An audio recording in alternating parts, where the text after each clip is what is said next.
L'arbre à palabre. L'arbre à palabre.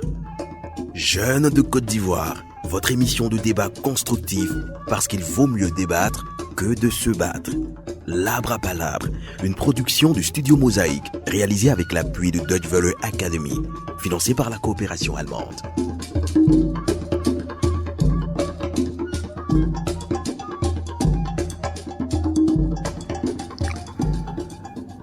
Bienvenue dans votre émission des jeunes L'arbre à palabre. Technique et Mankwasi réalisation avec Yapi. L'école ivoirienne connaît des remous récurrents depuis les années 90. Les tentatives d'explication des crises qui affectent l'enseignement se réfèrent à la vétusté des infrastructures et équipements, à l'insuffisance des enseignants, mais également à la formation jugée inadaptée au marché de l'emploi. Le nombre de jeunes sans formation et sans emploi est évalué en 2008 à plus de 4 millions. Pour résoudre ce problème crucial des jeunes, plusieurs pistes sont explorées par les pouvoirs publics. La création d'emplois ou l'exhortation à la libre entreprise, adapter le système éducatif aux contraintes du marché de l'emploi, mais également former des formateurs capables d'assurer la relève du corps enseignant. Ce qui ne constitue que des objectifs de la politique et de l'éducation en Côte d'Ivoire. Alors, quelle école ivoirienne aujourd'hui pour assurer un avenir certain à la jeunesse? Et sur ce plateau, un enseignant et un étudiant. L'enseignant Chris Gadji, enseignant d'espagnol, président de Ça Suffit, un mouvement de lutte pour les droits des peuples et citoyens. Chris, bonjour. Bonjour, chef frère. Merci d'être à l'arbre à palabre. Je vous en prie. L'étudiant en gestion commerciale Malé Adama. Adama, bonjour. Bonjour, c'est vrai. Merci d'être là, à toi aussi. Merci. Voilà, on va commencer par faire l'état des lieux. Voilà, à commencer par parler de notre système éducatif. Alors, Chris Gadji, le système éducatif ivoirien, le système éducatif que la Côte d'Ivoire a aujourd'hui, est-ce que un jeune au soir de ses études peut-il avoir un emploi ou une place ou peut-il se crier avec ce système? Ce système le lui permet-il? Alors, merci, chef frère. Je suis précisément le secrétaire général de la coalition Ça Suffit, un mouvement citoyen qui se bat pour les droits des citoyens et des peuples. Est-ce qu'on peut dire avec certitude que l'école telle qu'elle est vécue aujourd'hui peut assurer effectivement un meilleur avenir pour tous ceux qui sont élèves, qui sont éduqués aujourd'hui? Pas si sûr. Pas si sûr. Les défis sont tellement nombreux que il faudrait vraiment répondre avec beaucoup de méfiance. Oui, les défis, revenons au système éducatif. Oui. Alors, notre système éducatif, comme je le disais, tel qu'il est conçu aujourd'hui, tel qu'il est mené, eh bien, on ne peut pas répondre avec exactitude, avec conviction que, voilà, que les promesses peuvent être tenues. Quelle est la difficulté du système actuel? Alors, déjà, je dirais que l'école a pour objectif de former les enfants, les apprenants à être des citoyens modèles et modernes, à former, je l'ai dit, à informer et à les instruire. Donc lorsqu'on va à l'école ou lorsqu'on sort de l'école, il faut acquérir d'abord le savoir, il faut acquérir le savoir-faire, il faut acquérir le savoir-être. Et puis d'autres parlaient de savoir-faire, etc. Donc toutes ces aptitudes, toutes ces compétences, eh bien, c'est dans un système, dans un écosystème, je dirais, que l'élève les acquiert, ce qui fera de lui le citoyen de demain, que l'école est donc censée faire de lui. Alors, notre système, on va y revenir certainement. Est-ce qu'elle donne, notre système, est-ce qu'il donne aujourd'hui à nos apprenants tous les outils nécessaires pour faire d'eux des citoyens modèles et modernes qui peuvent être en compétition avec des élèves et des étudiants d'autres pays d'ailleurs? C'est vraiment la question essentielle que je me pose, et je dirais que voilà, avec les défis qui sont les nôtres pour ce qui est de notre système éducatif, eh bien c'est pas toujours évident. Alors, merci Chris. Malé Adama, Chris a cité toute une panoplie de compétences, d'aptitudes que l'élève ou le jeune ivoirien devrait avoir au sortir de l'école ivoirienne. Le marché de l'emploi, du travail, aujourd'hui, c'est en Côte d'Ivoire même, c'est toutes les nationalités qui s'y retrouvent. Alors, l'école en Côte d'Ivoire, est-ce que ça donne toutes ces compétences qui permettent aux jeunes Ivoiriens de se faire ou d'avoir une place ou sa place? Merci à tous. Pour commencer, je dirais que il faut prendre l'école dans son entièreté. D'abord, le fond et la forme. On prend d'abord depuis l'école primaire jusqu'au supérieur, passant par le secondaire. Oui. Sur la forme, c'est-à-dire l'environnement même dans lequel les enfants sont formés, n'est pas toujours adéquat, ce n'est pas toujours exemplaire. Je connais des écoles primaires qui sont vraiment dégradées de nos jours. Maintenant, on va un peu plus au secondaire. Les lycées, les collèges modernes, c'est catastrophique. Qu'est-ce qui est catastrophique? D'abord, les outils de travail. Il y a des classes où il n'y a même pas de table-banc. D'accord, on va évoluer. Dans le temps, nous allons parler du matériel et des infrastructures. Mais là, nous parlions du système lui-même. Le système lui-même, l'enseignement même. J'allais en venir, c'est ce qui allait représenter le fond de mon argumentation. Ce qui est enseigné à l'école aujourd'hui ne permet pas à un élève ou bien à un jeune étudiant de s'en sortir au sortir de ces écoles. C'est pas possible. Je suis un produit fini de ce système, ouais. Et je sais de quoi je vous parle. Heureusement pour moi que après mon bac, je suis allé en grande école pour faire gestion commerciale. Voilà, qui est un peu différent de la formation générale qu'on fait généralement dans les écoles. Sinon, le système tel qu'il est ne peut pas garantir en tout cas un avenir comme on le souhaite à un élève. C'est pas possible. D'accord, on vous a bien entendu, mais jusque-là, on ne voit pas ce qui ne va pas au niveau du système, en fait.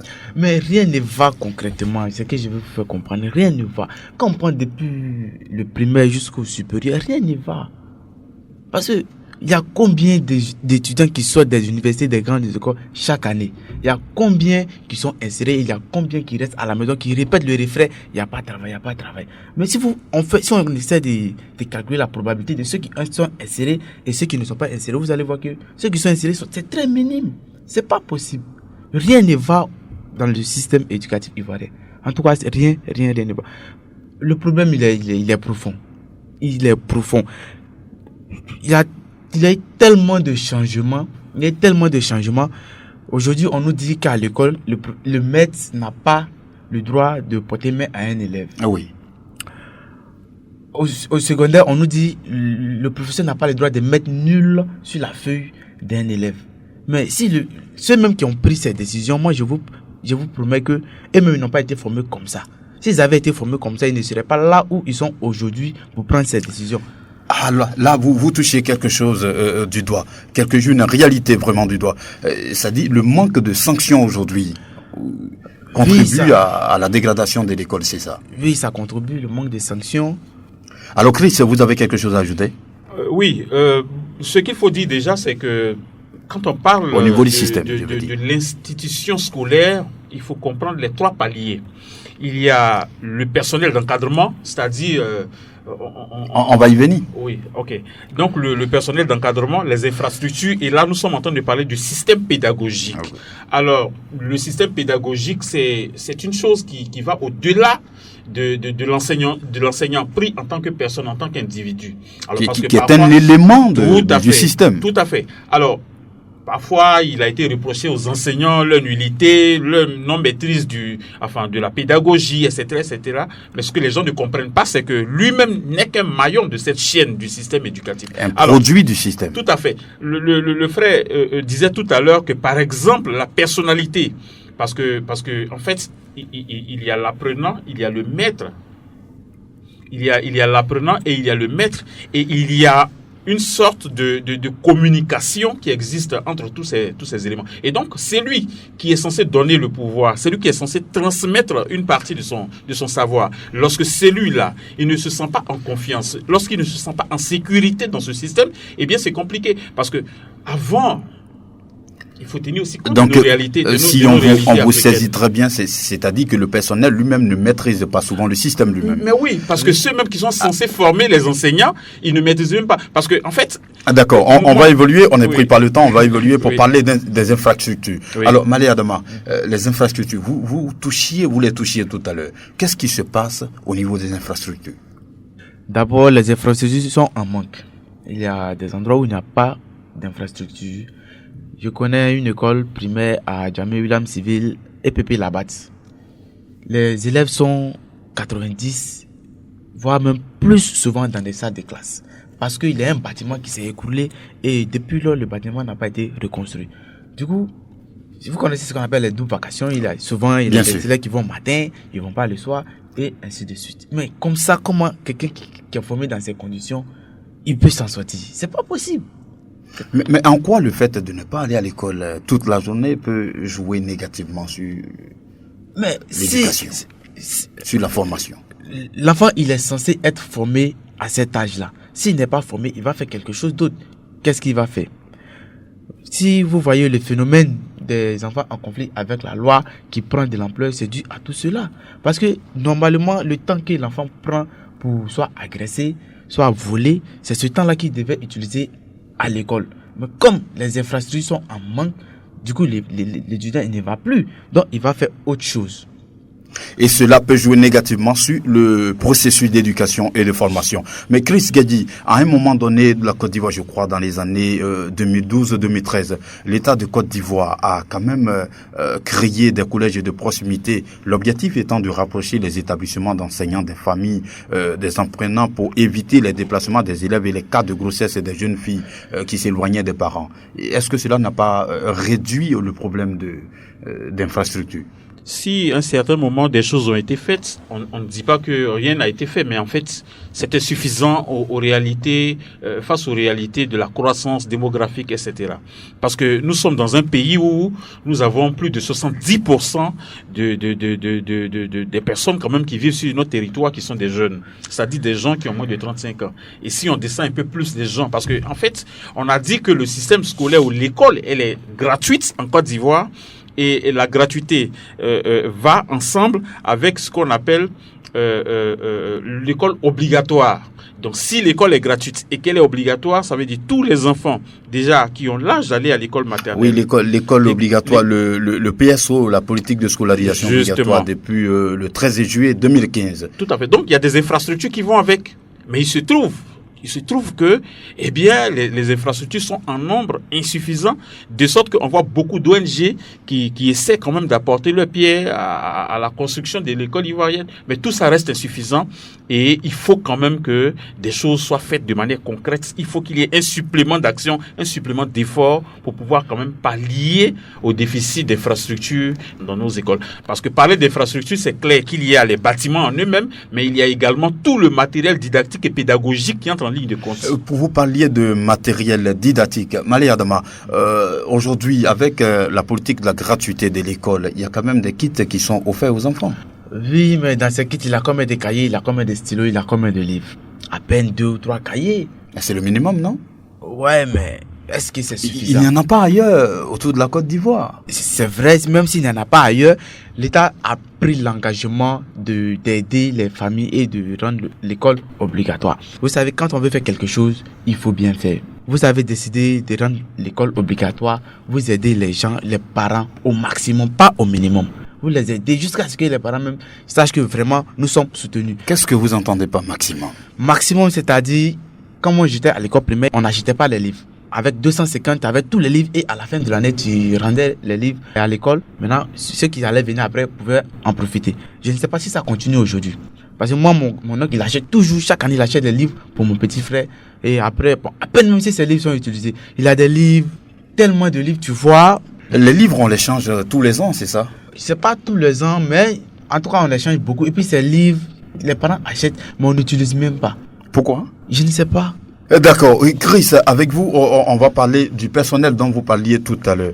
dans le cadre de la politique de scolarisation obligatoire, il y a eu quand même, pour compenser le manque d'enseignants, il y a eu la formation des professeurs bivalents, des professeurs qui enseignaient à la fois deux matières pour essayer de résoudre le problème. Oui. Est-ce que cela aujourd'hui n'influe pas positivement sur la formation? Clairement. Déjà, il faut que les compétences qu'on recherche au niveau de ces enseignants soient avérées déjà.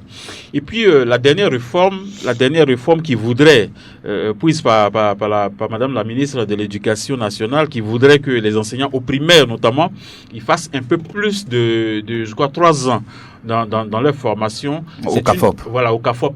C'est une réforme, mais en fait, je ne pense pas que toutes ces réformes permettent d'atteindre les objectifs qui sont les vrais défis de l'école, de l'éducation ivoirienne, de l'école ivoirienne en ce moment. Parce que la réalité, c'est que on a beau laver le charbon, il restera toujours noir. Est-ce que parce que il faut s'inscrire dans la continuité et dans la pérennité des actions qu'on pose. On demande aux enseignants aujourd'hui de faire un peu plus de ce qu'ils faisaient lors de leur formation, mais est-ce qu'ils ont les prérequis, est-ce qu'ils ont les bases nécessaires qui font d'eux les enseignants?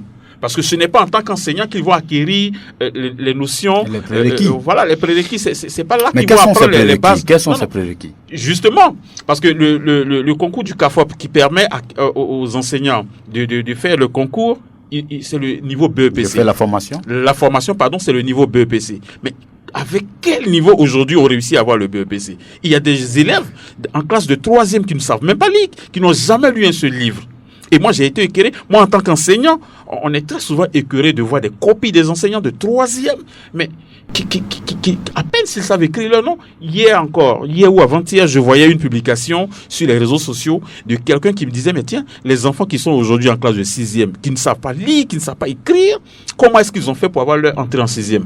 Donc, ce sont des questions qu'on se pose. Alors, nous pensons que ce n'est pas en demandant par exemple qu'on fasse 3 ans ou 5 ans à l'école de formation des enseignants qu'on pourra résoudre les problèmes cruciaux de l'école. Ce sont des petits rattrapages qu'on fait par-ci et par-là, mais qui ne vont pas résoudre de manière fondamentale les questions de fond, les questions essentielles de l'école ivoirienne. Alors, vous pensez, Maria Adama, comme Chris Gadi, que le niveau d'enseignant est un problème en Côte d'Ivoire? Je partage l'avis de M. Christ. Pour moi, c'est dû à la corruption. À la corruption même dans l'enseignement ivoirien.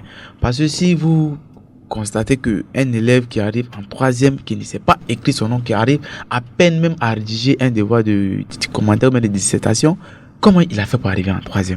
On se pose la question.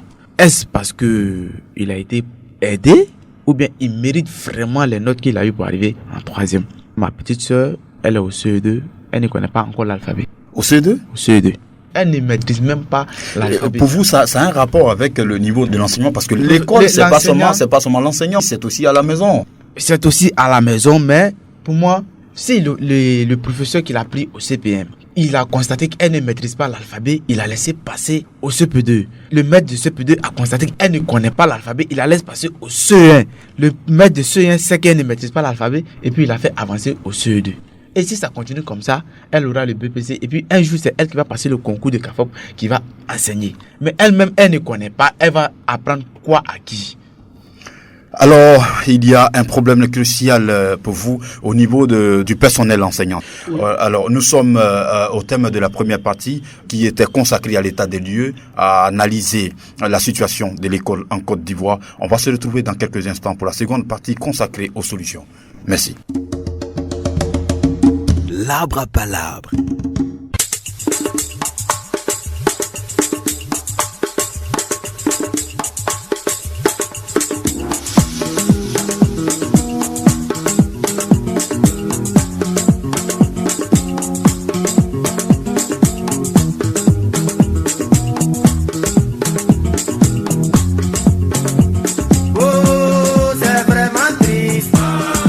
Le Val ivoirien, c'est vraiment triste.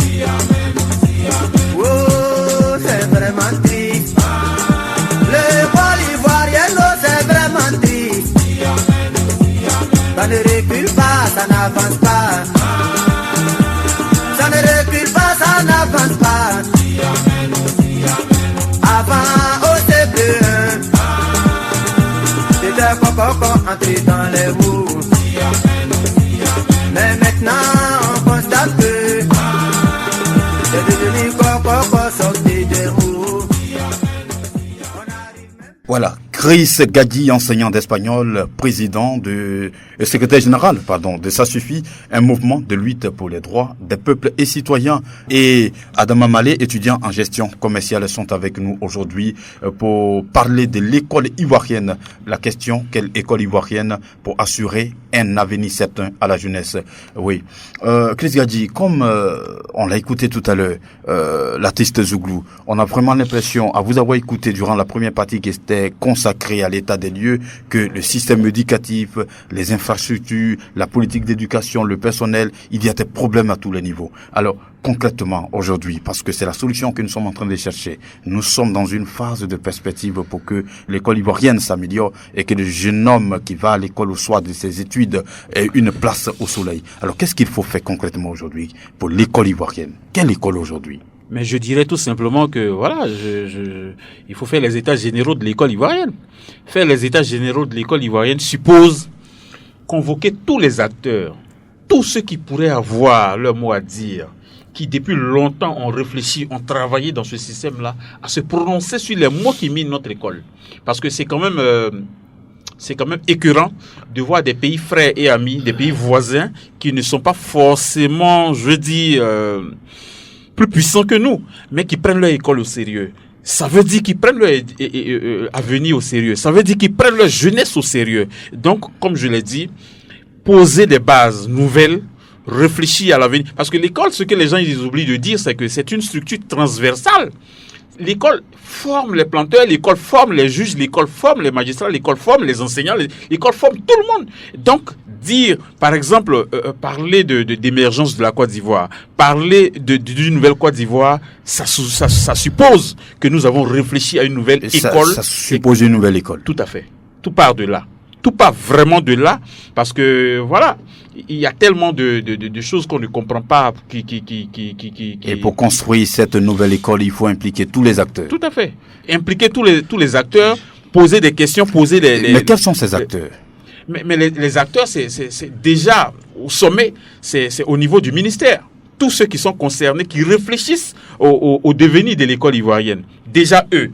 Ensuite, les inspecteurs, tous ceux qui dans chaque domaine, dans chaque matière ont leur mot à dire, qui encadrent les enseignants, tous ceux-là, ils ont leur mot à dire. Et puis, il faut aussi écouter ceux qui apprennent, les enfants, les élèves, les étudiants, etc.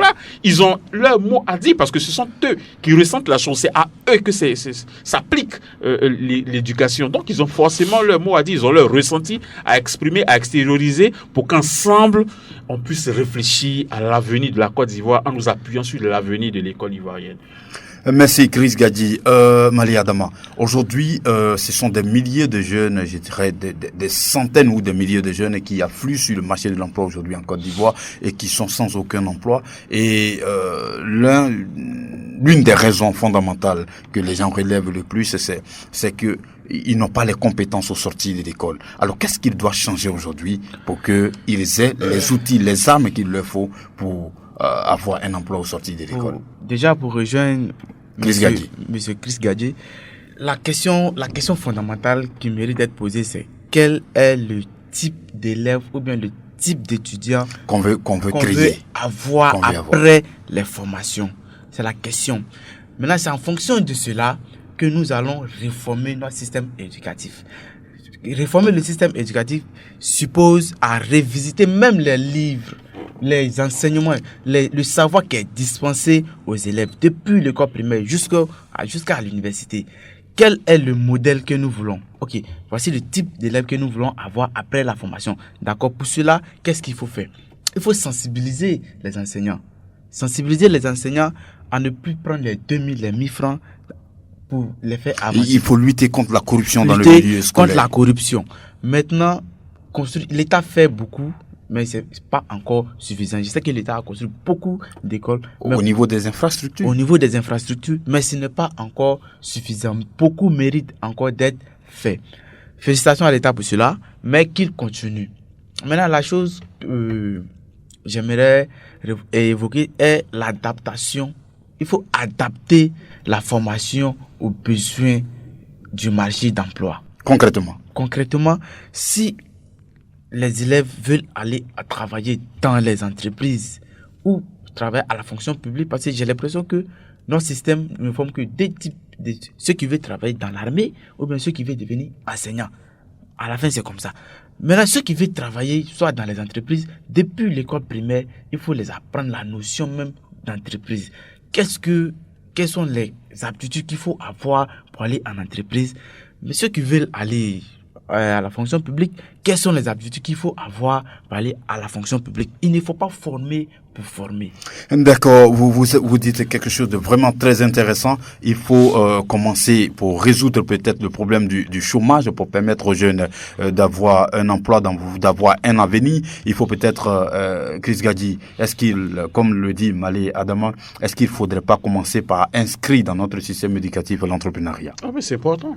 C'est important parce que tous les pays développés aujourd'hui, eh bien, ont eu un modèle d'éducation. Parce que l'éducation, en fait, c'est finalement quelque chose qui est orienté ou qui devrait être orienté. Nous sommes en Afrique, nous sommes dans un pays grandement agricole, et il se trouve qu'il y ait quelques écoles qui forment dans ce domaine. Mais, eh bien, le chômage, j'ai envie de dire que c'est presque naturel. Mais comment est-ce que on peut former, se rendre compte que les gens n'ont pas d'emploi, ils n'ont pas de boulot, parce que la création d'usines, ça aussi, c'est un autre challenge. Alors, on forme des gens, ils sont au chômage, on le sait, mais on continue toujours de le faire. Ça veut dire qu'on n'a pas un modèle, on n'a pas une vision à long terme. Et puis ensuite, l'autre chose moi, que j'ai envie de soulever, c'est que il faut quand même supprimer les apartheids, les discriminations au niveau de l'école. Par exemple, moi, il y a un pays que je connais particulièrement, où j'ai aussi eu la chance d'enseigner dans le cadre d'une structure, d'une fondation qui m'a sollicité dans ce sens. Et quel est ce pays? C'est le Bénin. Alors, là-bas, toutes les écoles primaires publiques ont automatiquement une école maternelle. Forcément. Oui, obligatoirement. Et il y en a presque partout. Donc, l'enfant, il est suivi déjà depuis la classe maternelle jusqu'à ce qu'il intègre le primaire, et suivi, etc., etc. C'est automatique. Mais ici, la discrimination, c'est que quand tu n'es pas nanti, ton enfant ne peut pas bénéficier. Ton enfant ne peut pas faire une école maternelle. Alors qu'on nous dit que c'est entre 2 et 6 ans que l'enfant acquiert ce qui fait de lui l'homme qui sera demain. Qu'il acquiert la base.